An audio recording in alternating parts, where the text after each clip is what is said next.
in my case, I don't think he will ever stop until I'm broken or dead, and I'm not going to be either.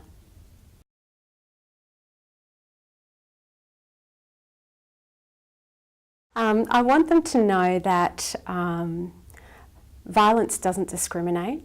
The cost of the violence to a person like me is ongoing. It never finishes.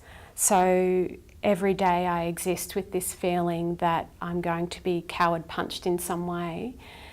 Medical people often describe it as a feeling of post-traumatic stress, that it never goes away and it's often triggered.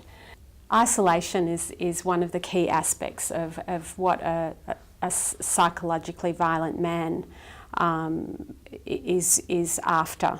And isolation can take some years, but what I've experienced and why I wanted to share my story is that if it's done well, then the perpetrator of the violence infiltrates all of the communities in which you exist, and to the point where isolation is the only outcome. This problem that we have in our community of you know, we say one woman is murdered every week, and I think at this rate in 2018 it's one woman every 5 days.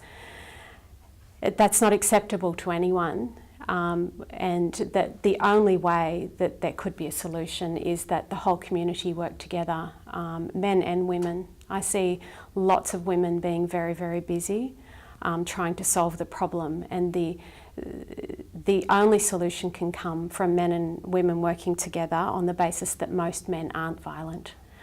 During 2015 we had a Royal Commission in Victoria into family violence, and one of the three goals of the Commission was to expose perpetrators of violence.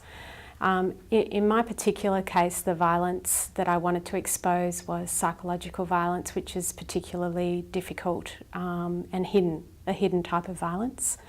It's not as obvious as, say, a physical or a sexual violence. So I wanted to use the experiences that I've had in the family court system to expose the nature of psychological violence.